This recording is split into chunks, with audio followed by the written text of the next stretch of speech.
ఏదో ఉప ముఖ్యమంత్రిని అయిపోయాను. నేను గెలవలేను అన్నారు.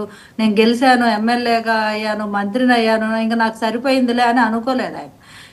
ఎక్కడైతే ఆ రోజే చెప్పారు. ప్రజలు మనల్ని నమ్మి చాలా బాధ్యత ఇచ్చారు. మనం ఏదో చేస్తాము అనే ఒక బాధ్యత ఇచ్చారు. ఆ బాధ్యతని మనము ఎట్టి పరిస్థితుల్లోనే విస్మరించకూడదు. అందరూ ఒళ్ళొంచి పని చేయండి. ఎవరు అవినీతి చేసినా ఊరుకోనని చెప్పి స్ట్రిక్ట్ ఆర్డర్ జనసేన ఎమ్మెల్యేలకి లీడర్స్కి ఇవ్వడం జరిగింది. అదేవిధంగా కూటమి నేతలు కూడా ఒక అభిప్రాయంతో వచ్చి అవన్నీ ఎన్డీఏ మీటింగ్ లోపల కూడా ప్రస్తావించడం జరిగింది. అవినీతి రహిత ఇదిగా చేయాలి. మనము ఏదైతే గత ప్రభుత్వం 5 ఏళ్లలో జరిగిన ఏదైతే ఉందో రాష్ట్రానికి జరిగిన విధ్వంసాన్ని ఒక గాడిలో పెట్టాలి. రాష్ట్రాన్ని అభివృద్ధి పదంలో నడిపించాలి. ఈ ప్రయత్నంగానే అందరూ ఒక కమిటెడ్గా వర్క్ చేయాలి.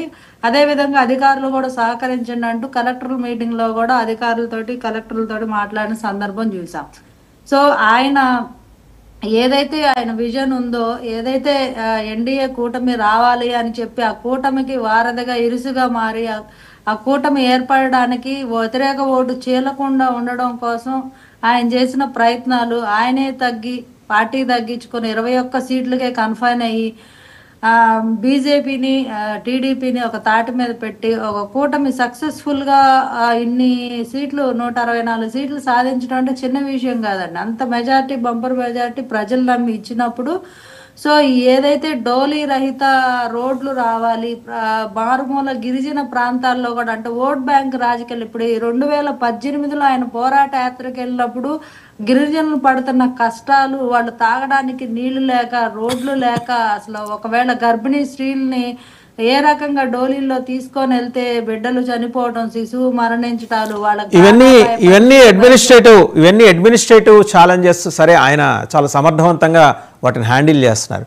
పొలిటికల్ ఛాలెంజెస్ గురించి మాట్లాడుకుంటే, సో మీ ప్రత్యర్థుల్ని జనరల్గా ఏంటంటే ఎత్తుగడలు ఉంటాయి, వ్యూహాలు ఉంటాయి. ఒకసారి తగ్గినట్టు కనిపిస్తే వాళ్ళు పూర్తిగా డిజప్పేర్ అయినట్టు అనుకోవడానికి లేదు. ఇప్పుడు వైసీపీ ఆ వ్యూహంతో వెళ్తోంది. అలాంటి వాళ్ళ విషయంలో జనసేన ఎలాంటి జాగ్రత్త తీసుకోబోతోంది, అప్రమత్తం కాబోతోంది?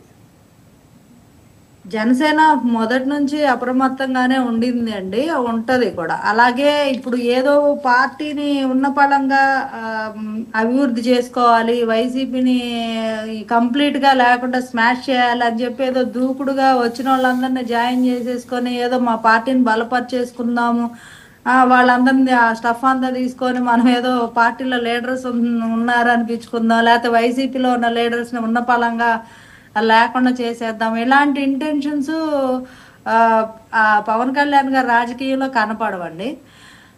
ఇక్కడ పార్టీని బలోపేతం చేయడం అంటే పని చేయడమే, ప్రజలకు పని చేయడమే.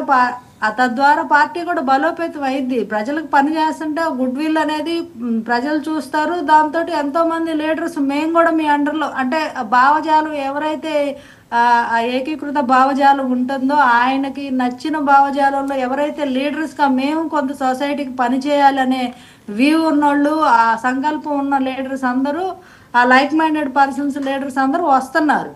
సో దాన్ని బట్టి పార్టీని ప్రత్యేకంగా ఒక ప్రణాళికాబద్ధంగా వాళ్ళని కుట్ర చేసి వీళ్ళని కుట్ర చేసి పడేద్దాం, ఇలాంటి పొలిటికల్ గేమ్స్ పవన్ కళ్యాణ్ గారు అట్లీస్ట్ అంటే మిమ్మల్ని అప్రిషియేట్ చేయాలి. ఆ విషయంలో మీకు ట్రాన్స్పరెంట్గా ఉన్నందుకు మళ్ళీ మీ దగ్గరకు వస్తా. ఒకసారి కృష్ణాంజనేయులు గారి దగ్గరికి వెళ్ళాం. కృష్ణాంజనేయులు గారు, సో మొత్తానికి ఏంటంటే రివ్యూ చేసుకున్నారు, జనసేనాని సమీక్షించుకున్నారు, తనకు ఎదురైన సవాళ్ళన్నింటినీ అడ్రస్ చేసుకుంటూ ఒక్క మెట్టు ఎక్కుతూ వస్తున్నారు.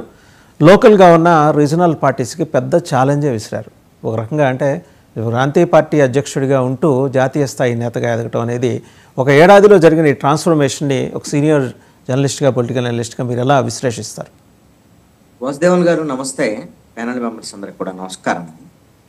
రాజకీయాల్లో ఒక్కొక్క సమయంలో ఒక్కొక్క రాజకీయ పార్టీకి, ఒక్కొక్క రాజకీయ నాయకుడికి రైజింగ్ ఉంటుంది. అదేవిధంగా కొన్ని పార్టీలు ఫాలో అవుతూ ఉంటాయి.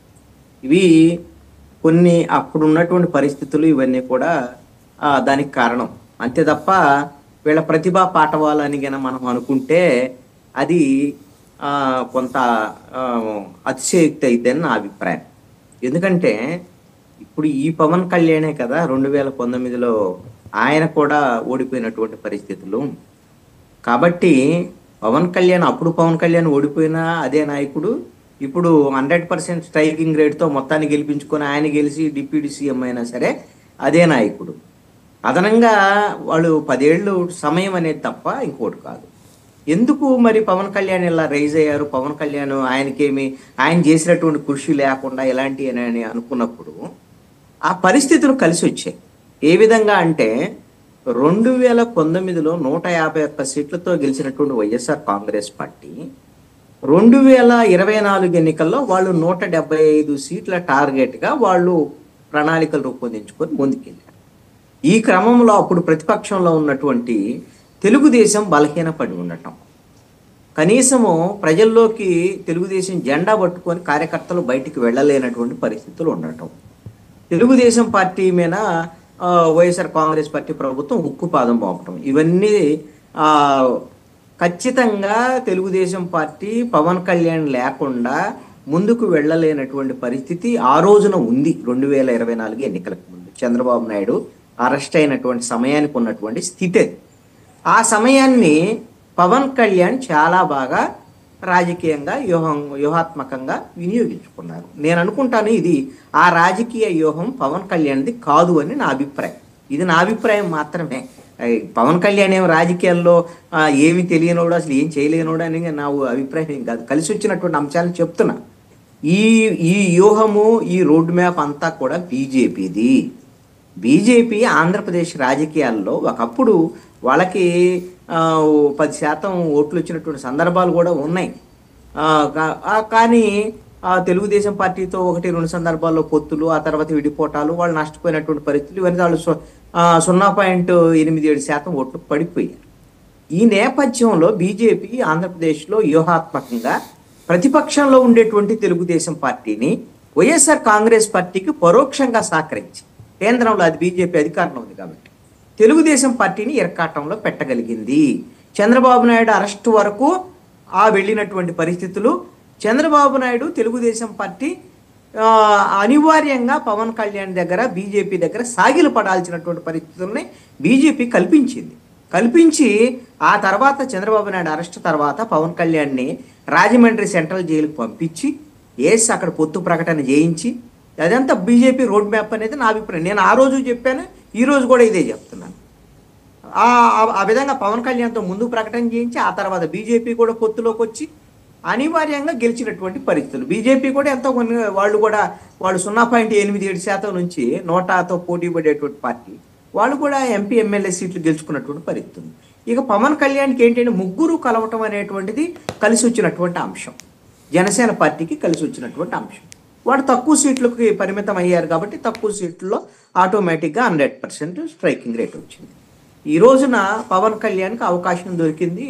జాగ్రత్తగా మరి చంద్రబాబు నాయుడుతో సఖ్యతతో ముందుకెళ్తూ డిప్యూటీ సీఎంగా ఆయనకు కొన్ని ఇబ్బందులు ఉన్నప్పటికీ కూడా ఆయనకు తగినటువంటి గౌరవం కొన్ని సందర్భాల్లో దొరుకుతుంది, కొన్ని సందర్భాల్లో దొరకనప్పటికీ కూడా కార్యకర్తలలో కొన్ని అంతర్గతంగా కింది స్థాయిలో ఘర్షణలు ఉన్నప్పటికీ కూడా సర్దుకుపోయేటువంటి మనస్తత్వంతో, ఎందుకు అనంటే ఇప్పుడు తెలుగుదేశం, జనసేన, బీజేపీ కలిసి ఉండటం అనేటువంటిదే వీళ్ళ బలం. అది ఎప్పటికైనా సరే, అది రేపు ఎన్నికల వరక లేకపోతే మధ్యలో ఏమైనా జరుగుతాయి, ఇవన్నీ కూడా రాజకీయ పరిణామాలను మనం చెప్పలేము. ఈ ముగ్గురు కలిసి ఉన్నంత కాలమే వీళ్ళ బలం. వీళ్ళు విడిపోయిన మరుక్షణము ముగ్గురు బలహీనపడేయడానికి అవకాశం ఉంటుంది. ఇది 10 ఏళ్లలో పవన్ కళ్యాణ్ సాధించినటువంటి బలంగా ఒకవేళ జనసేన పార్టీ ఖచ్చితంగా ప్రతి ఫలితము, ప్రతి గెలుపు ఎంతో కొంత ఉత్సాహాన్ని ఇస్తుంది. ఇది జనసేన పార్టీకి మంచి ఉత్సాహాన్ని ఇచ్చేటువంటి అంశం. కానీ పవన్ కళ్యాణ్ టార్గెట్ కానీ, పవన్ కళ్యాణ్కి సంబంధించినటువంటి వాళ్ళ జన సైనికుల టార్గెట్ ఏంటి? పవన్ కళ్యాణ్ ముఖ్యమంత్రి కావాలి, ఇది వాళ్ళ అల్టిమేట్ టార్గెట్. అందుకనే కదా పవన్ కళ్యాణ్ ఎక్కడ పోయినా ఇప్పుడు కూడా ఆయన సీఎం అని అరుస్తున్నారు. పాప ఆయన ఏం సిగ్గుపడుతూ చంద్రబాబు నాయుడు సీఎం ఉన్నాడు కదా, మళ్ళీ మీరు నన్ను అంటే ఎట్లా, ఆయన మనం గౌరవించాలి కదా అని చెప్పేసి చెప్పుకోవాల్సినటువంటి పరిస్థితి. ఎప్పుడు సీఎం అవుతాడు ఏంటి అనేటువంటి దాని మీద వాళ్ళ కార్యకర్తలు ఎదురు చూస్తూ ఉన్నారు. బీజేపీ ఏమన్నా కృష్ణాంజనేయులు గారు ఉగాది తర్వాత బీజేపీ ఏదో కాల్ తీసుకోబోతోందిట? ఇప్పుడు ఒకటండి, బీజేపీ ఆల్రెడీ పొలిటికల్ గేమ్ ఆంధ్రప్రదేశ్లో స్టార్ట్ చేసింది. ఆల్రెడీ ఎప్పుడో స్టార్ట్ చేసింది. ఎప్పుడు స్టార్ట్ చేసింది అంటే పిఠాపురంలో పవన్ కళ్యాణ్ ఒక డిప్యూటీ సీఎంగా ఉండి ఆంధ్రప్రదేశ్లో ఈ శాంతి భద్రతల పరిస్థితి దారుణంగా ఉంది అని ముఖ్యమంత్రి దగ్గర ఉన్నటువంటి ల్యాండ్ ఆర్డర్ గురించి, హోంమంత్రి ఏం చేయలేనటువంటి పరిస్థితి గురించి మాట్లాడటం దగ్గర నుంచి కాకినాడ పోర్టు, ఢిల్లీలో ప్రెస్ మీట్ లో మాట్లాడినటువంటి మాటలు ఇవన్నీ కూడా, ఇది కూడా బీజేపీ రోడ్ మ్యాప్ లో భాగమే. ఇది పలు సందర్భాల్లో నేను చెప్తాను. అంటే అసలు పవన్ కళ్యాణ్కి ఏం తెలియదా అంటే అంత బీజేపీ చెప్పినట్టే చేస్తాడా అని అంటే, బీజేపీ అనేటువంటిది ఇక్కడ వాళ్ళ సూపర్ బాస్. ఎవరికి? పవన్ కళ్యాణ్కి సూపర్ బాస్, నో డౌట్ అండి దీంట్లో. ఎందుకు అని అంటే అది తప్పు కూడా కాదు అంటున్నా నేను. పవన్ కళ్యాణ్ ఆంధ్రప్రదేశ్ సంబంధించినటువంటి రాజకీయాల్లో ఆయన చేసినటువంటి ప్రయత్నము 2014లో ఆయన పోటీ చేయలేదు, 19లో పోటీ చేసి ఘోరంగా ఓడిపోయినటువంటి పరిస్థితి నుంచి ఇప్పుడు బీజేపీ ఇచ్చినటువంటి రోడ్ మ్యాప్ లో ఈ రోజున ఆయన ఎమ్మెల్యేగా, డిప్యూటీ సీఎంగా జనసేన పార్టీ ఉంది అని అనిపించుకోగలిగినటువంటి స్థితిలో ఉంది. కాబట్టి భవిష్యత్తులో ఏమైనా సీఎంని చేయాలి అంటే బీజేపీ ద్వారాగా మాత్రమే పవన్ కళ్యాణ్ కాగలడు, బీజేపీ సహకారంతో మాత్రమే కాగలడు. అందుకని బీజేపీ సూపర్ బాస్ ఏం చెప్తే అది పవన్ కళ్యాణ్ వింటున్నాడు. బీజేపీ కూడా కావాల్సింది ఏంది? దక్షిణ భారతదేశంలో 5 రాష్ట్రాల్లో పవన్ కళ్యాణ్ ముఖం తెలిసిన వాళ్ళు ఉన్నారు. ఆయన సినిమా స్టారు, ఎంతో కొంత ఈ మధ్య సనాతన ధర్మం పేరుతో ఆయన కొత్త అవతారం కూడా ఎత్తాడు. కాబట్టి అది కూడా బీజేపీ ఇచ్చినటువంటి ఎజెండాలో భాగమే. ఆ విధంగా కొత్త దేవుణ్ణి తయారు చేసింది. ఈ విధంగా మిగతా రాష్ట్రాల్లోనేమో పవన్ కళ్యాణ్ ఉపయోగించుకుంటే ఆంధ్రప్రదేశ్లో చంద్రబాబు నాయుడికి చెక్ పెట్టడానికి భవిష్యత్తులో పవన్ కళ్యాణ్ ఉపయోగించుకునే దానికి అవకాశాలు ఉండొచ్చు. ఇవన్నీ ఎంత దారుణంగా చెప్తారంటే, మీరు ఆల్రెడీ పవన్ కళ్యాణ్ చెబుతున్నాడు కదా చంద్రబాబు నాయుడే మాకు 10 ఏళ్ళు ముఖ్యమంత్రి అని. కాదని ఎవరు అని అంటంలా, దించేంత వరకు ఆయనే ముఖ్యమంత్రి ఉంటాడు. బీజేపీ ఎప్పుడు దించాలనుకుంటది ఏంటి, ఎవరిని ఎక్కించాలనుకుంటది, అది 2029 వరకు ఉంటుందా, మధ్యలోనే జరిగిద్దా, 2029 ఎన్నికల సమయంలో ఉన్న కొత్త ఎజెండాని తీసుకుంటే ఇంట్రెస్టింగ్ అబ్జర్వేషన్స్. మరి జగడం సత్యనారాయణ గారికి ఏమైనా బీజేపీ ప్లాన్స్ ఏమైనా తెలిసినాయో ఒకసారి ఆయన అడుగుదాం. జగడం సత్యనారాయణ గారు, ఇదండి పరిస్థితి. జనం ఒప్పుకున్నా అంటే జనం కాదు, మిగిలిన పార్టీలు ఒప్పుకున్నా ఒప్పుకోకపోయినా లీడర్ ఆఫ్ ది ఇయర్గా జనం పవన్ కళ్యాణ్ని ఐడెంటిఫై చేసుకున్నారు. మీరు చూడండి, ఇయర్ ఎండర్ రివ్యూస్ వస్తున్నాయి సోషల్ మీడియాలో, చాలా ప్లాట్ఫామ్స్ మీద వస్తున్నాయి. అందరూ కూడా ఆ విషయాన్ని ప్రస్తావన చేస్తున్నారు.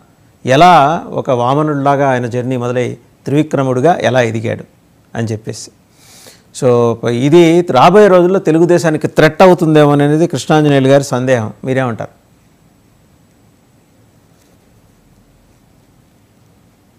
సత్యనారాయణ గారు మ్యూట్లో ఉన్నట్టున్నారు, అన్మ్యూట్ చేసుకోండి. మీరు మ్యూట్లో ఉన్నారు, అన్మ్యూట్ చేసుకోండి.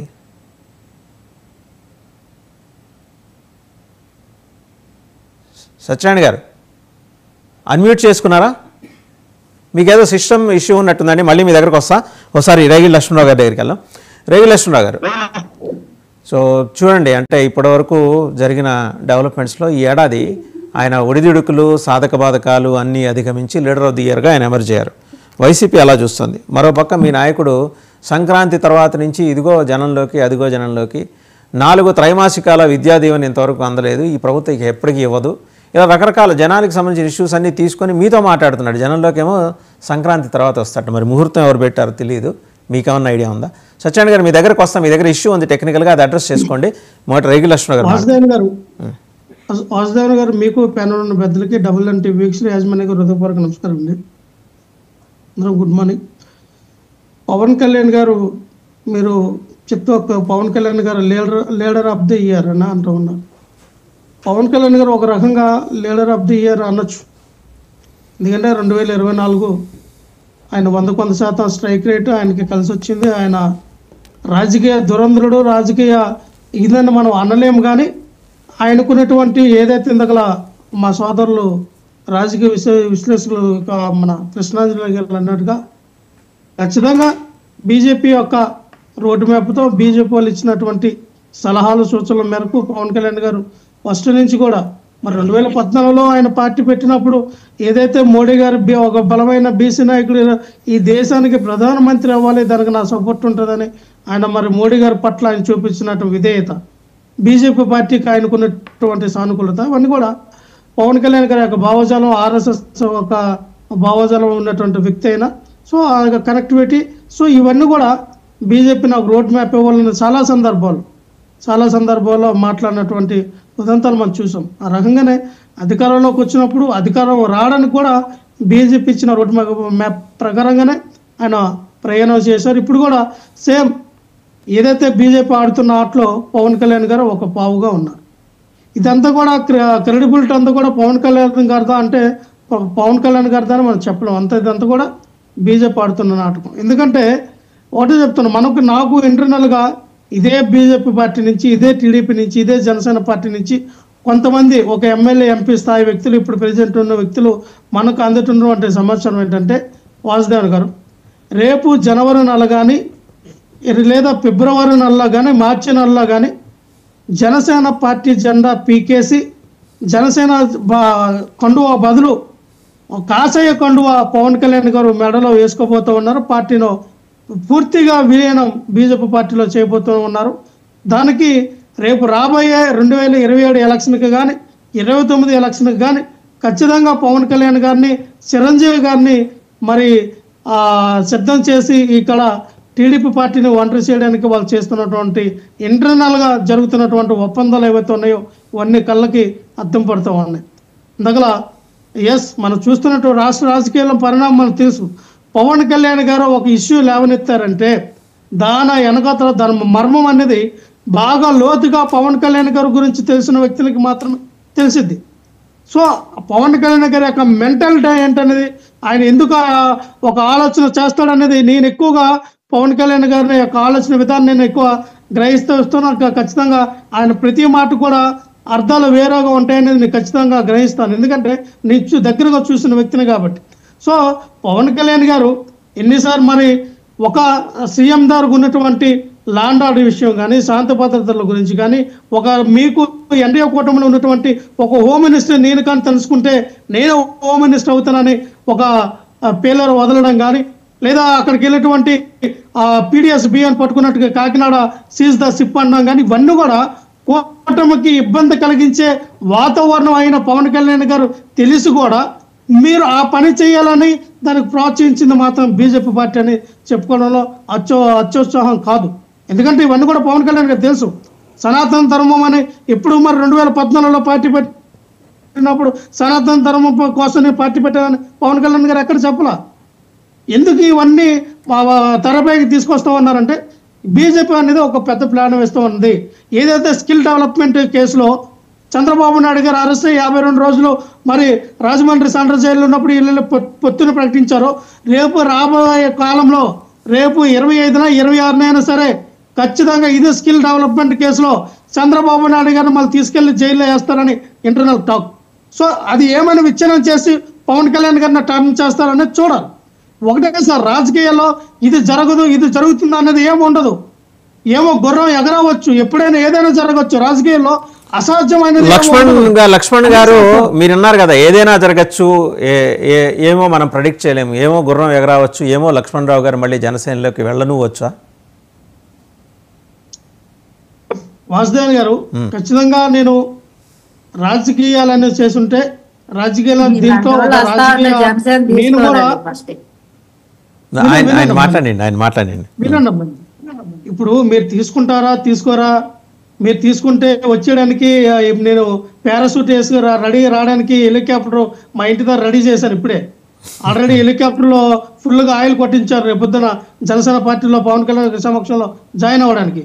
మా ఇంటి పైన ల్యాండ్ అవుతుంది హెలికాప్టర్. మీకు తెలుసో తెలియదో, పవన్ కళ్యాణ్ గారికి కాదండి, నాకు కూడా హెలికాప్టర్ ఉంది. సో ఖచ్చితంగా పవన్ కళ్యాణ్ గారిని మా సొంత హెలికాప్టర్ ద్వారా వెళ్ళి రేపు జనసేన పార్టీలో జాయిన్ అవుతాను వాసుదేవన్ గారు. ఎందుకంటే పవన్ కళ్యాణ్ గారు ప్రజలకు ఇచ్చిన హామీలు నెరవేర్చినప్పుడు ఆయన పార్టీ సిద్ధాంతాల అనుకూలంగా ఆయన సొంత పార్టీకి వెళ్ళడం తప్పులేదు కదా. ఒకటి సార్, రాజకీయాల్లో సహజంగా ఎవరి యొక్క మేము ఫస్ట్ జనసేన పార్టీలో ఉన్నప్పుడు పవన్ కళ్యాణ్ గారి యొక్క సిద్ధాంతాలు ఏవైతే కులాలు కలిపే ఆలోచన విధానం, మతాల ప్రస్థానం లేని రాజకీయ విధానం, పర్యావరణ పరిరక్షణ చెప్పి 7 సిద్ధాంతాలకు అందరం కూడా మౌలయ్య ఆ పార్టీని అనుకూలంగా వెళ్ళిన వ్యక్తులం. సో పవన్ కళ్యాణ్ గారు ఈ 7 సిద్ధాంతాలు ఎక్కడ కూడా లేవు. ఆయన 7 సిద్ధాంతాల పేపర్ మీద బయట చెప్పడానికి తప్ప పవన్ కళ్యాణ్ మళ్ళీ మీ దగ్గరకు వస్తా, ఒకసారి మళ్ళీ మీ దగ్గరకు వస్తా, సత్యనారాయణ గారి దగ్గరికి వెళ్దాం. ఈ లోపల మీరు ఆ హెలికాప్టర్ ల్యాండింగ్ ఏర్పాట్లన్నీ మీరు రెడీ చేసుకోండి, ల్యాండింగ్ ఏర్పాట్లన్నీ రెడీ చేసుకోండి, మళ్ళీ మీ దగ్గరకు వస్తా. ఈ లోపల వాళ్ళతో మాట్లాడండి, కెప్టెన్తో మాట్లాడుతూ ఉండండి. సత్యనారాయణ గారు, సో చూసారు కదండి, ఇవి డెవలప్మెంట్స్. ఒక పెద్ద థ్రెట్ జనసేన నుంచి బీజేపీ ద్వారా ఎదురు కాబోతోంది తెలుగుదేశానికి. వాసుదేవన్ గారు, ఎటువంటి థ్రెట్ వచ్చినా మా చంద్రబాబు నాయుడు రాజకీయాల ముందు అవన్నీ కూడా దిగదుడుపుగా వెళ్ళాయి అనేది ఈ పొత్తులో వెళ్తున్నటువంటి సందర్భాన్ని మనం మీకు గుర్తు ఉన్నాను. ఎందుచేతనంటే ఇందాక మీరు ఒక మాట అన్నారు డిబేట్ స్టార్టింగ్ లో, వైసీపీ నాయకులు కూడా పవన్ కళ్యాణ్ గారిని టచ్ చేయొద్దని చెప్పేసి, అదే రాజకీయ ఎత్తుగడ. వైసీపీ అక్కడ కూడా రాజకీయ ఎత్తుగడగానే మనం భావించాల్సినటువంటి పరిస్థితులు ఉన్నాయి. పవన్ కళ్యాణ్ గారిని ఎందుకు మాట్లాడొద్దు, వారిని ఏమనొద్దు అని వైసీపీ కేడర్కి జగన్మోహన్ రెడ్డి గారు ఆదేశాలు ఇస్తున్నారంటే, ఆ పార్టీ కేడర్స్ ఆదేశాలు వెళ్తున్నాయంటే ఖచ్చితంగా వాళ్ళ గోతికాడ నక్కలాగా చూస్తున్నటువంటి సందర్భాన్ని గుర్తు చేస్తూ ఉన్నాను. ఎప్పుడైతే చంద్రబాబు నాయుడు గారికి కూటమికి చెడిపోతుందో, చెడిపోయిన సందర్భంలో మన రాజకీయాలు చేయొచ్చు అని చెప్పేసి వాళ్ళు ఊహించుకుంటున్నటువంటి సందర్భాన్ని రేపొద్దున ఖచ్చితంగా ప్రజలు గమనిస్తారు. దానికి కూడా చంద్రబాబు నాయుడు గారు ఏ విధంగా గుణపాఠం చెప్పాలి అనేది తెలుగుదేశం పార్టీ దగ్గర ఎప్పుడూ రాజకీయ స్కెచ్ మా నాయకుడి దగ్గర ఉంటూనే ఉంటుంది. కానీ ఈరోజు ఎందుకు కృష్ణాంజనేయులు గారు అన్నట్టు ప్రతిదీ కూడా జరుగుతున్నటువంటి అవన్నీ కూడా రాజకీయాల్లో సహజంగా జరిగే ప్రక్రియలుగా మనం చెప్పొచ్చు. ఎందుకంటే ఎవరు పార్టీ ఎత్తుగడ వాళ్ళకు ఉంటుంది. బీజేపీ ఇక్కడ ఎమర్జ్ అవ్వాలంటే ఇక్కడ ఏదో వాళ్ళ చరిత్రకు అందినటువంటి రాజకీయాలు చేయలేటువంటి వ్యూహాత్మకంగా తీసుకోవాల్సినటువంటి అవసరాలు వాళ్ళకు ఉంటాయి. కాబట్టి ఆ విధంగా కూడా వెళ్ళే పరిస్థితులు వాళ్ళకు ఉంటాయి. మీ సత్యాన్ని గారు, ఇన్ఫాక్ట్ కృష్ణాంజనేయులు గారు ఇందాక ఒక మాట అన్నారు, మీరు గమనించారో లేదో, మీతో అంటకాగి బీజేపీ దాని రంగు రుచి వాసన అన్నీ కోల్పోయి 10% నుంచి 0.87కి పడిపోయింది. సో వాళ్ళు బుద్ధి తెచ్చుకొని ఇప్పుడు జనసేన నేత పవన్ కళ్యాణ్ గారితో జనసేనతోటి సెయిల్ అవుతూ తిరిగి వాళ్ళ ప్రాభవాన్ని వాళ్ళు తెచ్చుకోవడం, వాళ్ళ రంగు, వాళ్ళ రుచి, వాళ్ళ వాసన అని తెచ్చుకునే ప్రయత్నం చేస్తున్నారని. గతంలో పవన్ కళ్యాణ్ చిరంజీవి గారు ప్రజారాజ్యం పెట్టినప్పుడు చాలా ఊపుగా వచ్చి 18 సీట్లు 19 సీట్ల వరకు వాళ్ళు నెగ్గినప్పుడు ప్రజలందరూ ఊహించారు కాబోయే సీఎం అదేంటి చిరంజీవి గారు అని చెప్పేసి. కానీ ఆ రోజు రాజకీయాలు ఏ విధంగా ఈ రోజు ప్రజారాజ్యం రాజకీయాలు హీల్డ్ అయ్యి మళ్ళీ జనసేన రూపంలో బయటకు వచ్చి ఏ విధంగా ట్రావెల్ చేస్తున్నాయో కూటమిలో మనందరికీ కూడా తెలుసు. కానీ రాజకీయాలకి నేషనల్ పార్టీస్ ఎప్పుడు కూడా ఆంధ్రప్రదేశ్ లో జీరోలో ఉన్నాయి. కాంగ్రెస్ పార్టీ జీరోలో ఉంది, బీజేపీ జీరోలో ఉంది పర్సెంటేజ్ ప్రకారంగా. వాటిని ఏ విధంగా వాళ్ళు ఇక్కడ రాజకీయాల్ని టచ్ చేయాలి, టచ్ చేస్తే మనం అధిగమిస్తాం. ఏ విధమైన ఇందాక కృష్ణాంజనేయులు అదేంటి సార్ జీరోలో ఉందంటారు? మీ కూటమిలో వాళ్ళకు 8 మంది, ఎంతమంది సార్ కృష్ణాంజనేయులు గారు? 8 మంది ఎమ్మెల్యేలు ఉన్నారు వాళ్ళకి బీజేపీకి. మరి జీరోలో ఉంటే 8 మంది ఎమ్మెల్యేలు ఎట్ట గెలిచారు సార్ వాళ్ళు? 8 మంది ఎమ్మెల్యేలు పార్టీ పరంగా జీరో, పరంగా సో వాళ్ళవి కాదు, ఆ ఓట్లు వాళ్ళవి కాదు, బీజేపీ కాదంటారు. అవన్నీ మీవిను జనసేనవి. బీజేపీకి యాజ్ ఈజ్ 0.87 ఉంది ఇంకా, అంతేనా? అధిగమించాలంటే వాళ్ళు ఇటువంటి జిమ్మికులను ఇక్కడ ప్లే చేయడానికి బాగా ఆస్కారం ఉందని చెప్పేసి కృష్ణాంజీ గారు అన్నట్టు అది భవిష్యత్తులో రాజకీయ వ్యూహాలకి ఒక ఎత్తుగడగా మనం చెప్పచ్చు, తప్పేం కాదు. కానీ వాసుదేవన్ గారు ఈ రకంగా ఈరోజు ప్రజలు కూడా వాటి ఆలోచిస్తున్నారు. ఇందాక ఏదో తమ్ముడు వైసీపీ తమ్ముడు ఏదో అన్నట్టు స్కిల్ డెవలప్మెంట్ కేసులో చంద్రబాబు నాయుడు గారిని పలానా సంవత్సరంలోనే బయట లోపల వేయొచ్చని. మరి జగన్మోహన్ రెడ్డి గారి యొక్క కేసులన్నీ కూడా ఈరోజు ఎవరు కూడా ఏమి మాట్లాడకుండా ఆయన ఈడీ కేసులు ఏమైపోయాయి, ఎలక్షన్ ముందు స్పీడ్ అయినటువంటి విధానం ఇప్పుడు ఎందుకు కనబట్టలేదు, వాళ్ళు ఎవరితో ఇండైరెక్ట్ గా అంటగోగుతున్నారు, ఇవన్నీ ప్రజలు అబ్జర్వ్ చేస్తున్నారు. ఖచ్చితంగా విడిపోయినటువంటి ఆంధ్రప్రదేశ్ పొత్తు ధర్మంగా చంద్రబాబు నాయుడు గారు తెలుగు ప్రజల్ని, తెలుగు రాష్ట్రాన్ని, అమరావతిని, ఎన్నో జరిగిపోయినటువంటి కుంటుపడినటువంటి ఇక్కడ అభివృద్ధిని ముందుకు తీసుకెళ్లాలనే ఉద్దేశంతో తెలుగుదేశం పార్టీ ఒకే లక్ష్యంతో, అభివృద్ధి అనే లక్ష్యంతో ఆంధ్రప్రదేశ్ నష్టపోయినటువంటి విధానాన్ని దృష్టిలో పెట్టుకుని చంద్రబాబు నాయుడు రాజకీయంగా ముందుకెళ్తున్నటువంటి విధానాన్ని కూడా ప్రతి పౌరుడు, తెలుగు పౌరుడు కూడా అర్థం చేసుకుని ముందుకెళ్తున్నట్టు సందర్భం మనం ఈరోజు గమనించాల్సిన పరిస్థితులు ఉన్నాయి. వాస్తవానికి గారు ఈరోజు ఏదో మనం ఇవన్నీ చెప్తున్నారు, జగన్మోహన్ రెడ్డి గారి కేసులు ఈడీ ఏం చేయట్లేదు, మీరు దొరకకుండా పోయిన నానిని ఏమీ చేయట్లేదు, చిక్కకుండా పోతున్న రోజాని ఏమీ చేయట్లేదు, మీరు జగన్మోహన్ రెడ్డి గారిని ఈడీ ఏం చేయట్లేదని మాడితే ఎట్లా సార్? ప్రజలన్నీ ఆలోచిస్తున్నారని చెప్తున్నాను. ప్రజలు కాదు ఆలోచించాల్సింది, యాక్షన్లో దిగాల్సింది ప్రభుత్వం. ప్రజలు ఆలోచించి మీకు ఓటేశారు, అయిపోయింది, వాళ్ళ బాధ్యత అయిపోయింది. యాక్షన్లోకి మీరు దిగాలి. రోజా చిక్కదు, నాని దొరకడు, పోలీసులు కామ్గా కూర్చుంటారు, ఆడియన్స్ గ్యాలరీలో కూర్చుంటారు. ఏమంటే ఇవాళ మీరు చూశారు కదా, ఆ స్టెల్లా షిప్ నుంచి అన్లోడింగ్ మొదలైంది. దాదాపు ఎంత 1124 టన్నుల రేషన్ బియ్యాన్ని తిరిగి గోడౌన్లకు తరలించే ప్రయత్నం జరుగుతుంది. ఇంత జరిగిన తర్వాత కూడా ద్వారంపూడి వ్యవహారంలో మీరు 1 సెంటీమీటర్ ముందుకెళ్ళరు. రోజా గారు ఏదో మాట్లాడుతున్నారు నిన్న, ఒకసారి ఆవిడ ఏం మాట్లాడారో చూద్దాం. నిన్న ఆవిడ మాట్లాడారు, కూటమి ప్రభుత్వాన్ని చెడుగుడాడుకుంది, మీరేం చేయరు. నాని గారేమో దాక్కున్నారు, ఎక్కడ దాక్కున్నారో పోలీసులకు తెలుసు, వాళ్ళు ఏమి చేయరు. ఏంటి సార్ మరి ఎక్కడ? ఖచ్చితంగా రోజా గారు మాట్లాడింది చూద్దాం ఒకసారి, ఆవిడేం మాట్లాడారు. తెలుగుదేశం వాళ్ళకి ఒక ఫ్యాషన్ అయిపోయింది.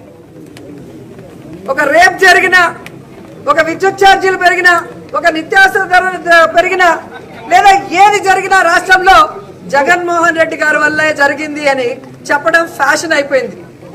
అసలు అధికారంలో ముఖ్యమంత్రిగా ఉన్నది జగన్మోహన్ రెడ్డి గారా చంద్రబాబు నాయుడు గారు అని నేను అడుగుతున్నాను. ఈ రోజు మీరు చూస్తే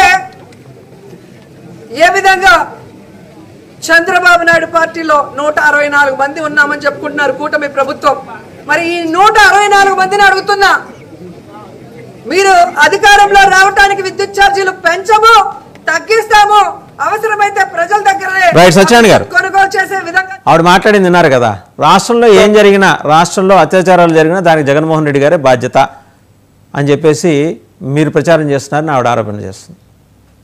వీళ్ళు ఏదో నిన్న విద్యుత్ ఛార్జీల పేరు మీద బయటకు వచ్చారు, 6 నెలలు ఎక్కడ ఉన్నారో తెలియదు. నిన్న అవినాష్ రెడ్డి గాని లేకపోతే రోజా గారు కానీ నిన్న ఆ జిల్లాలో చేసినటువంటి అడవడంతా మనం చూసాం. ఇవన్నీ కూడా కొత్త సంవత్సరంలో ఖచ్చితంగా వీళ్ళకన్నీ కూడా రిటర్న్ గిఫ్ట్స్ వెళ్ళబోతున్నాయి. ఆ విధంగానే మా నాయకుడు కసరత్తు చేస్తా ఉన్నాడు. ఖచ్చితంగా వీళ్ళెవరిని కూడా వదిలే ప్రసక్తి లేదు. పేరు నాని ఎక్కడ దాకున్నా 3,000 బస్తాలే కాదు, చాలా బస్తాలో ఆయన మెక్కేసినటువంటి సందర్భం. ఆయన కేసు ఎలా వదులుతారు? పబ్లిక్ ఇష్యూ అయింది అది ఖచ్చితంగా. ఆ సివిల్ డిపార్ట్మెంట్ లో అది నమోదై ఉంది. ఆ కేసు వదిలే ప్రసక్తి లేదు. ఇంకా రోజా గారు చెప్పే మాటలో ఏ పాత్ర ఇస్తే ఆ పాత్ర ఆవిడ యాక్ట్ చేస్తారో, ఆవిడ యాక్టర్ గారు చూడాలి, రాజకీయ నాయకుడిగా మన దురదృష్టం అంతే. రైట్, శివపార్తి గారు మాట్లాడతారు. శివపార్తి గారు, రోజా చిక్కదు, నాని దొరకడు, వీళ్ళిద్దరిని వదిలేసి పోలీసులు చాలా ప్రశాంతంగా వాళ్ళు శాంతి భద్రతలు, మిగిలిన శాంతి భద్రతల వ్యవహారం చూసుకుంటున్నారు. ఓ పక్క ఇవాళ అన్లోడింగ్ మొదలైంది కాకినాడ స్టెల్లా షిప్ నుంచి. 1164 టన్నుల రేషన్ బియ్యాన్ని ఆల్రెడీ గోడౌన్లకు తరలించే ప్రక్రియ కూడా మొదలైంది. ఇంత ఎవిడెన్స్ ఎస్టాబ్లిష్ అయిన తర్వాత కూడా ద్వారంపూడిని టచ్ చేయరు. ఏం జరుగుతుందండి కూటమి ప్రభుత్వంలో? ఆయన పిఠాపురంలో మాట్లాడారంటే మరి మాట్లాడకుండా ఉంటారా? ఇవన్నీ చూసే కదా ఆయన ఆవేదన చెంది మాట్లాడింది. ఇప్పుడు పోలీసు వ్యవస్థ తన పని తాను చేసుకుపోతుందండి. ఇప్పుడు బయట మనం మాట్లాడేదానికి ఇన్వెస్టిగేషన్ కంప్లీట్ గా జరిగే ఆధారాలతో లోపలేయడానికి డిఫరెన్స్ ఉంటది. ఇప్పుడు అనగానే అదే కదా కలెక్టర్ల సదస్సులో కూడా పవన్ కళ్యాణ్ గారు చాలా క్లియర్ గా కూటమి ఉప ముఖ్యమంత్రి గారు కానీ ముఖ్యమంత్రి గారు కానీ ఏం మాట్లాడారు, మేము ఇక్కడ చాలా కమిటెడ్ గా ఉన్నాము, మిమ్మల్ని ఏమవుతుంది, ఎందుకు మీరు ఆ రైస్ మనం ఇది సీజ్ చేసిన రైస్ ని కూడా ఎందుకు మీరు ఇన్వెస్టిగేషన్ లేట్ అయిపోతుంది, ఎందుకు మీరు చర్యలు త్వరగా ఎందుకు తీసుకోవట్లేదని కలెక్టర్ గారిని ఆయన క్వశ్చన్ చేశారు. ఆయన దానికి వివరణ కూడా ఇచ్చారు. ఏదో పర్సంటేజ్ ఆఫ్ రైస్ 1.04 సంథింగ్ ఉందండి, దాన్ని మేము ఐడెంటిఫై చేయడానికి కొంత టైం పడుతుంది, పెద్ద మొత్తంలో రైస్ ఉన్నాయి, దానిలో పీడిఎస్ రైస్ ఎంత ఉన్నది అని ఐడెంటిఫై చేయడానికి మాకు మెకానిజం సరిగా లేకపోవడం వల్ల లేట్ అవుతుందని. ఇక్కడ ప్రాక్టికల్ ప్రాబ్లమ్స్ చాలా ఉన్నాయి. జనాల్లో అది వచ్చేది ఏంటంటే ఇంక ఏ బియ్యం వెళ్ళినా అది పీడిఎస్ బియ్యమే, ఎంతెంత వెళ్ళిపోతుంది, ఎంతెంత ట్రక్కులు వెళ్ళిపోతున్నాయి, ఎంతెంత లోడ్లు వెళ్ళిపోతున్నాయి, ఏం చేస్తున్నారని. ప్రతి దానిలో ఇక్కడ దొంగతనం చేసేవాళ్ళు కూడా చాలా తెలివిగా ఉన్నారండి, దొంగలు కూడా. అంటే మొత్తం రైస్ పీడిఎస్ రైస్ కాకుండా మిక్స్డ్ వేలో వెళ్తున్నారు. కొంత పర్సంటేజ్ ఆఫ్ రైసే కలిపి దాన్ని పట్టుకోవడానికి వీలు లేకుండా చెక్ చేసినా కూడా దొరకకుండా ఉండే పరిస్థితుల్లో మెల్లర్లు ఆ రకంగా తయారు చేసి రైస్ని ఎక్స్పోర్ట్ చేయడం జరుగుతుంది. దానిలో పీడిఎస్ రైస్ ఎంత కలిసింది, వీళ్ళు ఎంత పర్సంటేజ్ ఆఫ్ రైస్ని ఇట్లా మిక్స్ చేసి పంపిస్తున్నారు, దాన్ని వైట్గా చేసి పంపిస్తున్నారు, దాన్ని అడ్డదారిలో దోచుకున్న దాన్ని వైట్ ఎట్లాంటి పాలిష్ చేసి పంపిస్తున్నారండి. పాలిష్ చేసి పంపిస్తున్నారు. పాలిష్ చేసి మీకు ఇంకో విషయం చెప్పమంటారా? పాలిష్ చేసిన మీకు ఇంకో విషయం చెప్పమంటారా? శతకోటి దరిద్రాలకి అనంతకోటి ద్వారంపూళ్ళు ఉంటారు.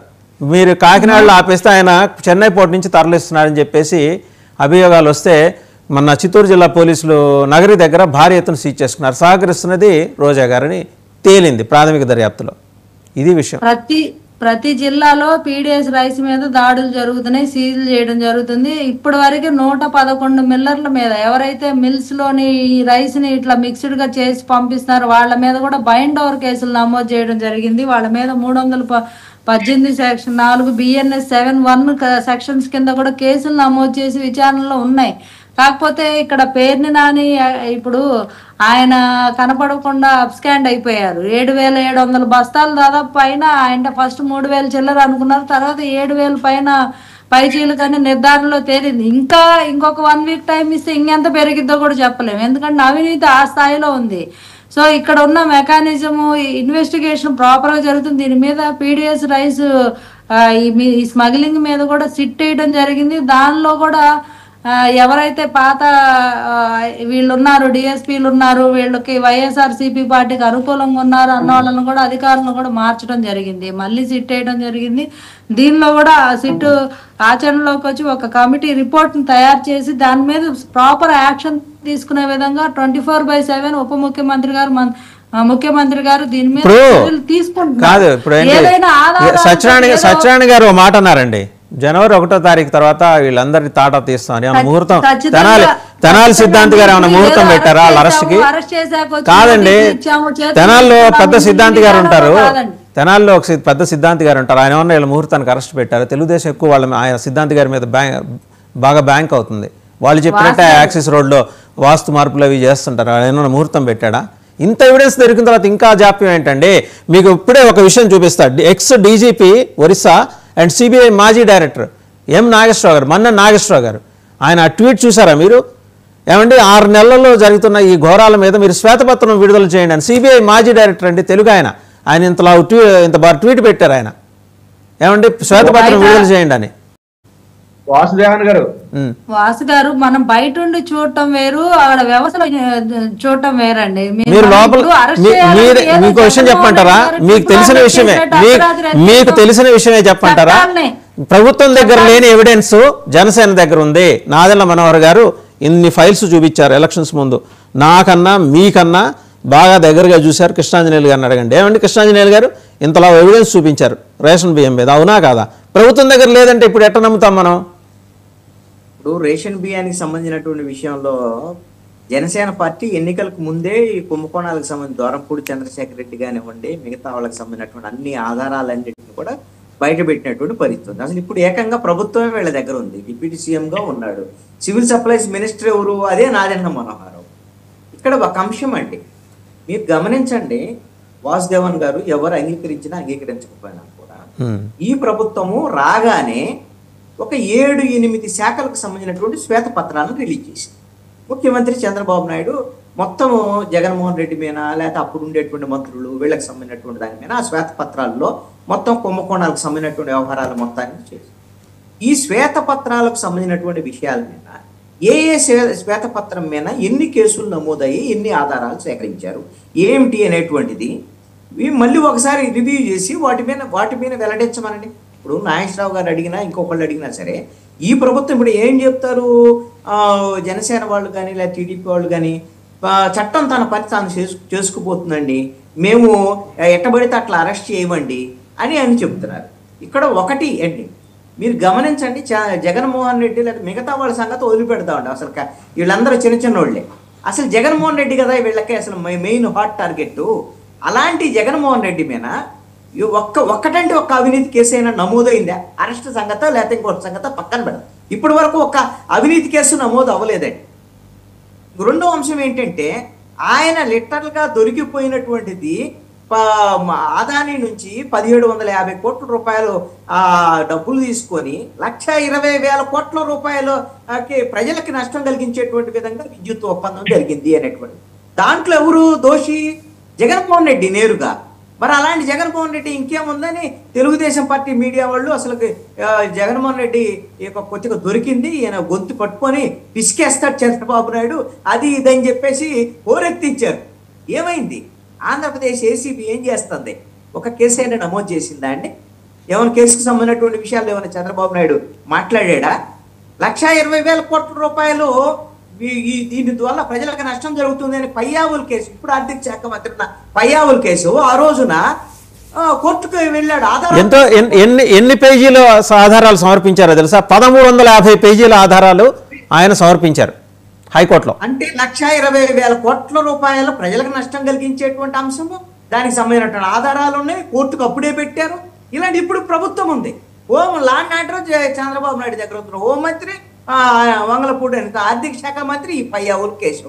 మరి ఇప్పుడు జగన్మోహన్ రెడ్డి ఈ విధంగా దొరికితే మీరు జగన్మోహన్ రెడ్డి మీదే కేసు పెట్టలేనటువంటి వాళ్ళు ఇక రోజా మీద ఏం కేసు పెడతారు, లేకపోతే పేరునాని మీద ఏం పెడతారు, కొడాలని మీద ఇవన్నీ ఎందుకు అత్యాశలు అయిపోతాయి వాసుదేవన్ గారు? ఇవన్నీ అత్యాశలు కదా. ఇప్పుడు ఎంతమంది కాంట్రాక్టర్లు వైసీపీ గవర్నమెంట్ లో ఉన్నప్పుడు ఆ కాంట్రాక్టర్ల మీద అనేకమైన విమర్శలు చేశారు తెలుగుదేశం వాళ్ళు, జడ్జలు. ఇప్పుడు అదే కాంట్రాక్టర్లు కదా కొనసాగుతున్నటువంటి వాళ్ళు. అప్పుడు వాళ్ళకెంత ఇచ్చావు మాకెంత ఇస్తావు అనేటువంటిదే కదా ఇప్పుడు చెప్తున్నారు జనసేన వాళ్ళు.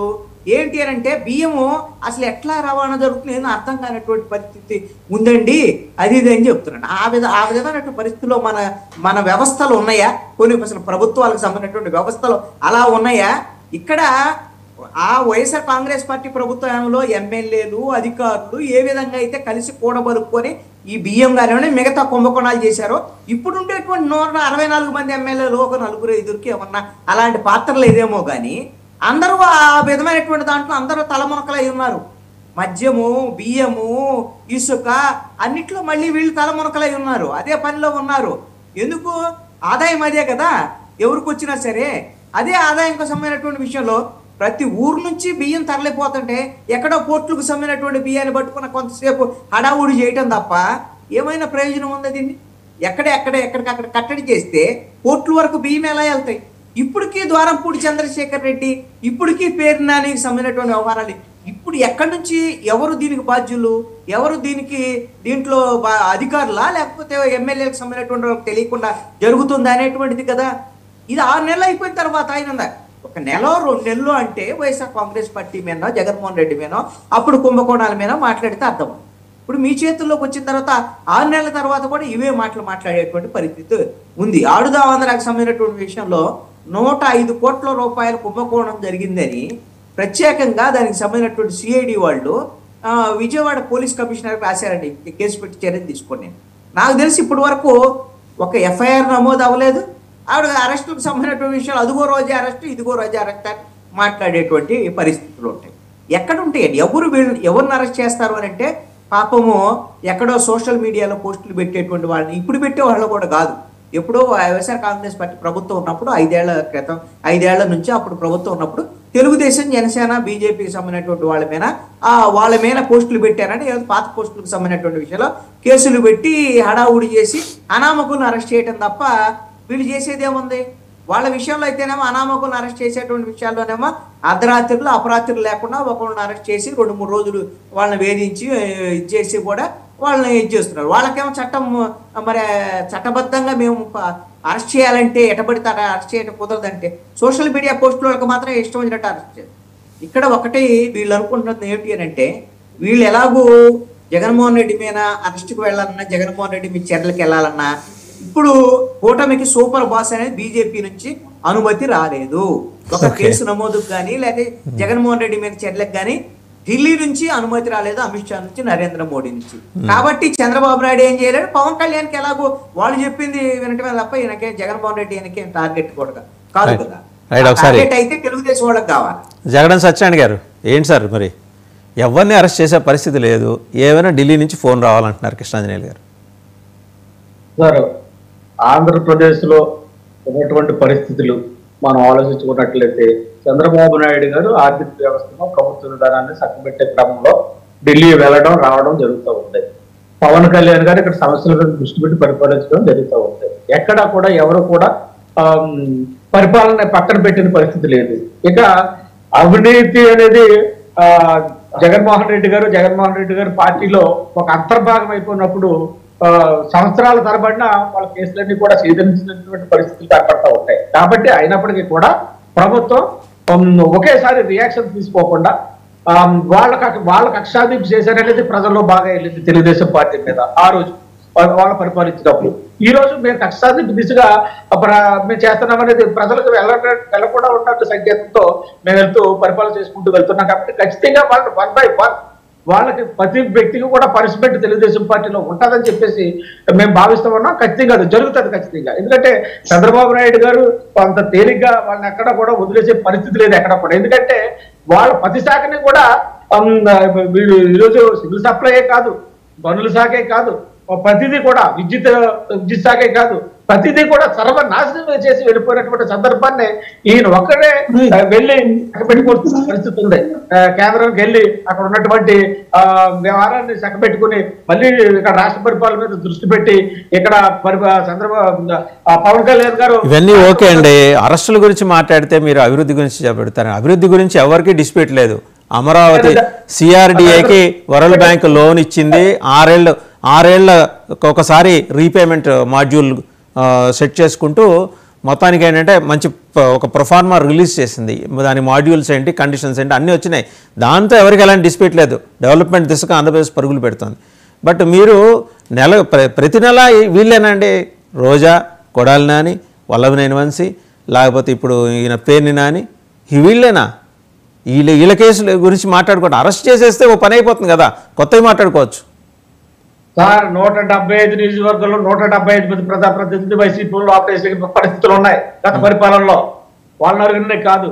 కాబట్టి ఆ పరిస్థితులు కక్ష సాధింపు దిశగా అడ్మినిస్ట్రేషన్ వెళ్తుందనేది మా మీద ముద్ర పడకుండా మేము పరిపాలన దిశగా ఎవరి దగ్గర ఏ ఎవిడెన్సెస్ ఉన్నాయని చెప్పి ప్రతిదీ కూడా 1 by 1 కేసుని ఆర్గనైజ్ చేస్తూ చర్చించుకుంటూ ఆయా డిపార్ట్మెంట్ లో కోఆర్డినేట్ చేసుకుంటూ వెళ్తున్నటువంటి సందర్భాన్ని మనం అనేక సందర్భాల్లో చూసాం. చంద్రబాబు నాయుడు గారు మనం రివ్యూ పెట్టుకున్నటువంటి సందర్భం కానీ, పరిపాలనా యంత్రాంగం కానీ, లేకపోతే ఇతర అంశాల మీద నాయకులతో చర్చించిన అంశం కానీ, రేపొద్దున ప్రతిదీ కూడా వాళ్ళ పరిపాలన ముందుకు తీసుకెళ్తున్న సందర్భంలో చంద్రబాబు నాయుడు నిమ్మకమై ఉన్నారు.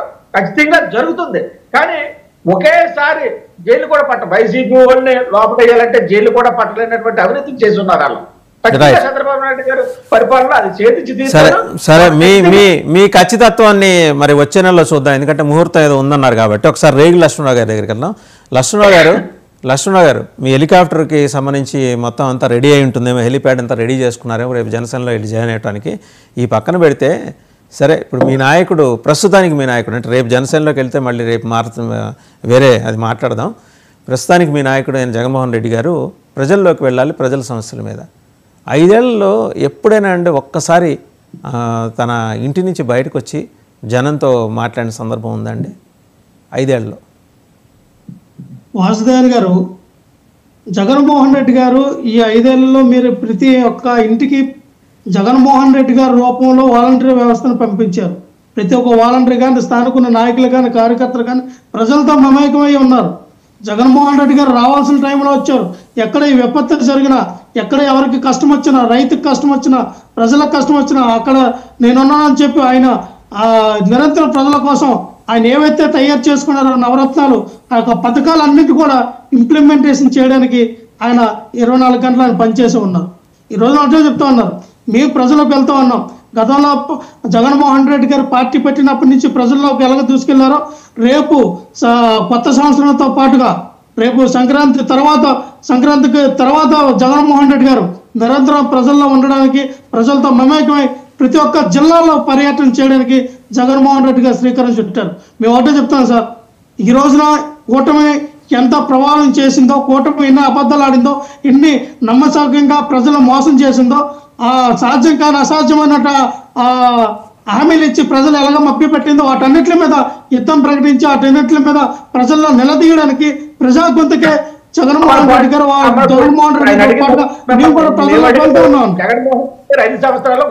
సత్యనారాయణ గారు అడుగుతున్నారు, వినండి. వినండి సత్యనారాయణ గారు, టైం లేదు, మీరు వినాలి.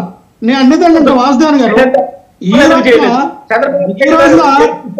అభివృద్ధి దృష్ట్యా ఆ విధంగా ఎందుకు ప్రతిపాదన చేయలేదు? 4 కోళ్ల మధ్య ఎందుకుంటూ పోవడం మీరు అడిగారు వాసుదేవన్ గారు. దానికి సమాధానం చెప్పాలి మీరు. కామన్ పాలిటిక్స్ చెప్పకండి. కామన్ పాలిటిక్స్ అలా వెళ్తా ఉంటాయి. ఇప్పుడు సత్యనారాయణ గారు ఏంటంటే ఇందాక ఆయన చెప్పినట్టు చెప్పకండి, స్ట్రైట్ గా చెప్పండి అని అడుగుతున్నారు. అర్థమైందా? అర్థమైందా? ఇందాక ఆయన చెప్పినట్టు అదంతా చెప్పకండి, చుట్టు తిరిగి చెప్పమాకండి, నేరుగా చెప్పండి అంటున్నారు నేను అడిగిన ప్రశ్నకి. ఫ్రీజ్ అయినట్టుంది. ఫైనల్గా కృష్ణాంజనేయులు గారు, పెద్దిరెడ్డి రామచంద్రారెడ్డి గారి మీద ఏదో కొంచెం గుస్సా అయ్యారట జగన్మోహన్ రెడ్డి గారు. ఏంది కదా, చిత్తూరు జిల్లా అంతా ఓడిపోయినా సరే మీ ఇంట్లో వాళ్ళు ఎట్టా గెలిచారు, ఏం చేశారు, ఏదో దూరం పెరిగింది వాళ్ళిద్దరి మధ్య, నిజమేనా? ఇక్కడ వాసుదేవన్ గారు, ఇప్పుడు పెద్దిరెడ్డి రామచంద్రారెడ్డి మిథున్ రెడ్డి ఎలా గెలిచారో అలాగనే ఇప్పుడు జగన్మోహన్ రెడ్డి అను వాళ్ళ బ్రదర్ కూడా ఎంపీ అవినాష్ ఇద్దరు గెలిచారు కదా, అవినాష్ రెడ్డి. వాళ్ళు కూడా కడప జిల్లాలో. మరి దానికి కూడా ఎవరితో ఉన్న కుమ్మక్కయ్యారని అనుకోవాలా?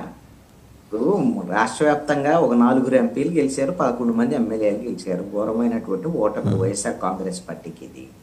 అంతే తప్ప నాకు తెలిసి పెద్దిరెడ్డి రామచంద్రారెడ్డి మిథున్ రెడ్డి జనసేనతోనూ తెలుగుదేశంతోనూ కుమ్మక్కయ్య వీళ్ళిద్దరు గెలవటానికి ప్రయత్నం చేసి మిగతా వాళ్ళందరూ ఓడించడానికి చేస్తారని నేను అనుకోను.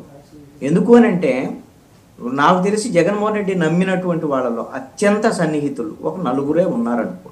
ఆ 4 అనేది అందరికీ తెలుసు.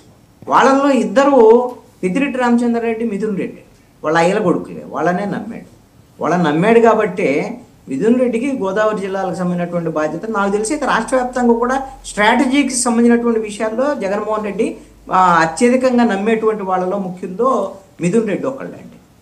మిథున్ రెడ్డికి ఆ సత్తా ఉందనే దాని మీద కూడా కొంతమంది వైఎస్ఆర్ కాంగ్రెస్ పార్టీ నాయకులు కూడా చెప్తారు. ఇప్పుడు ఉన్నటువంటి పరిస్థితులు అయితే పెద్దిరెడ్డి కానీ మిథున్ రెడ్డి వీళ్ళిద్దరు కూడా వైఎస్ఆర్ కాంగ్రెస్ పార్టీకి దూరం అయ్యేటువంటి పరిస్థితి కూడా ఉండకపోవచ్చు. కానీ వాళ్ళ మీద టార్గెట్ చేసింది కాబట్టి ఈ కూటమి ప్రభుత్వం ఫస్ట్లో ఆ భూములకు సంబంధించినటువంటి వ్యవహారాలు ఇవన్నిటి మీద ఏదో కొంత టార్గెట్ చేసిందనే దాని మీద కొంత పెద్దిరెడ్డి రామచంద్రారెడ్డి కొంచెం లో ప్రొఫైల్లో ఉన్నట్టుగా కనపడుతున్నట్టు. నాకున్నటువంటి సమాచారం ఏంటంటే ఇప్పుడు వాళ్ళకి ఎలాగో ఒక ఛానళ్ళు ఉన్నాయి కాబట్టి ఇప్పుడు వైసీపీ వాళ్ళ మీదకి ఎవరికైనా ఇబ్బంది వచ్చింది అనుకోండి, ఎలాగో అటు ఇటు తిరిగి వచ్చేసి జనసేన దగ్గరకు వచ్చి షెల్టర్ తీసుకునేటువంటి పరిస్థితులు ఉన్నాయి. కాబట్టి పెద్దిరెడ్డి రామచంద్రారెడ్డి వాళ్ళు కూడా నాకున్నటువంటి ఒక సమాచారం ఏంటంటే ఆయన వాళ్ళకున్నటువంటి సంబంధాల రీత్యా చిరంజీవితో సంప్రదింపులు జరిపారు అనేటువంటి దాన్ని. చిరంజీవితో సంప్రదింపులు జరిపిన తర్వాతే ఆ తర్వాత మరి ఈ ప్రభుత్వంలో ఎవరు ఉన్నారు ఏంటి, ముఖ్యులు చిరంజీవి ఎవరితో మాట్లాడతారో అందరికీ తెలుసు కదా. ఆ ప్రకారంగానే ఈ మదనపల్లి ఫైల్స్ దానికి సంబంధించినటువంటి కేసులు కానీ లేకపోతే పెద్దిరెడ్డి మీద ఉన్నటువంటి భూ కుంభకోణాల కేసులు మొత్తం మా కోల్డ్ స్టోరేజ్లోకి వెళ్ళినాయి అనేటువంటిది ఒక సమాచారం. ఇలాంటి వ్యూహాత్మకంగా వాళ్ళు రాజకీయాలు వాళ్ళు చేస్తారు. వాళ్ళు ఈ ఒక 5 ఏళ్ళు ఇంకా 4.5 సంవత్సరాలు ఈ విధంగా ఎంత కొట్ట కాలం గడిపేసి ఎన్నికల్లో మళ్ళీ గట్టిగా వాళ్ళు వైఎస్ఆర్ కాంగ్రెస్ పార్టీ తరఫున. ఫైనల్ గా ఒక విషయం చెప్పండి, Mohammed Imtiaz retired IAS officer YCP నుంచి కంటెస్ట్ చేసి కర్నూలులో ప్రస్తుతం ఆయన రిజైన్ చేశారు, జనసేనలో జాయిన్ కాబోతున్నారు. ఇలా ఇంతియాజ్ బాట్లో ఇంకొక 15 మంది ఉన్నారట. ఇప్పుడు అదే నేను అందరికీ పాపం శివపార్వతి గారు చాలా మొన్న మీ డిబేట్లో కూడా ఒక సందర్భంలో చెప్పారు, చాలా మంది మా పార్టీలో కొంతమంది కోర్టులు వచ్చి చేరుతున్నాయని దీనివల్ల సమస్యలు వస్తున్నాయండి అని ఆవిడ నిజాయితీగా ఆవిడ చెప్పారు. అందరూ ఎవరు అలా మాట్లాడేదాకా అవకాశం, కోర్టులు అందరూ కూడా అవకాశవాదంగానే చేరతారండి. వీళ్ళందరికీ ఒక షెల్టర్ ఏంటంటే వైఎస్ఆర్ కాంగ్రెస్ పార్టీలో వాళ్ళందరూ షెల్టర్ తీసుకోవాలి అనుకుంటే దానికి జనసేన పార్టీ ఒక అవకాశంగా ఉంది. ఎందుకంటే జనసేన పార్టీలో ఆయన చెప్పినట్టుగా పవన్ కళ్యాణ్ చెప్పినట్టుగా మేము కొంతమంది నాయకులను తయారు చేస్తాం, కొత్త వాళ్ళని తయారు చేస్తాము, ఆ విధంగా జనసేన పార్టీ అవకాశాలు ఇస్తుంది, ఇవన్నీ కూడా ఆయన చెప్పుకున్నాడు. కానీ వాస్తవంలో జరుగుతుంది ఏంటి, వైఎస్ఆర్ కాంగ్రెస్ పార్టీని రీప్లేస్ చేసేటువంటి విధంగా నాయకులందరికీ ఇక్కడ పునరావాస కేంద్రంగా మారినటువంటి పరిస్థితి ఉంది. ఇప్పుడు ఇక్కడ తీర్థం పుచ్చుకుంటే చాలు, ఏ తప్పులు చేసిన వాళ్ళైనా ఓకే. బాలినేని శ్రీనివాసరెడ్డి మీద ఇదే జనసేన వాళ్ళు తెలుగుదేశం వాళ్ళు ప్రకాశం జిల్లాలో భూ కుంభకోణాల మీద అనేకమైనటువంటి మాట్లాడారు. అప్పుడు సిట్ వేయాలి అది ఇదని పోరాటాలు కూడా చేశారండి. శ్రీనివాసరెడ్డి మంచోడు అయిపోయాడు. ఇప్పుడు బాలినేని శ్రీనివాసరెడ్డి మంచోడు అయిపోయాడు. అదేవిధంగా సామినేని ఉదయభాను జనసేన పార్టీలో చేరగానే ఆయన బంధువు అయినటువంటి వాసుదేవరెడ్డి ఏపీ బెవరేజెస్ కార్పొరేషన్ సంబంధించినటువంటి మద్యానికి సంబంధించినటువంటి కేసు కోల్డ్ స్టోరేజ్లో తెలిపినటువంటి పరిస్థితి. ఈ విధమైనటువంటి అంటే ఇవే మరి పవన్ కళ్యాణ్ మరి ఆయనకు అయితే మాత్రం ఇమేజ్కి డ్యామేజ్ అయ్యేదానికి అవకాశం. నాయకులు చేర్చుకోవచ్చు అండి, తప్పేం కాదు. నేననే కరప్షన్ ఎలిగేషన్ ఉన్నటువంటి నాయకుల్ని కింద చేర్చుకోవటం వల్ల కరప్షన్ ఏ విధమైనటువంటి ఇప్పటి వరకు బ్లాక్ మార్క్ లేనటువంటి పవన్ కళ్యాణ్కి జనసేన పార్టీకి ఆ విధమైనటువంటి బ్లాక్ మార్క్ పడేదానికి అవకాశం ఉంది. చాలా మంది ఈ రోజున అవినీతి చేసినటువంటి వాళ్ళు, దోపిడీలు, వ్యవహారాలు ఇవన్నీ చేసిన వైఎస్ఆర్ కాంగ్రెస్ పార్టీ చేసినటువంటి వాళ్ళందరూ కూడా షెల్టర్ తీసుకుంటున్నారు జనసేన పార్టీలో అనేటువంటిది నాయకులు ఇప్పుడు చేరికలను బట్టి అర్థమవుతున్నట్టు. Right. వాడు పాపం ఆయనే కరప్టెడ్ కాదు, ఆయన పాపం ఏదో ఒక రాజకీయ అవకాశం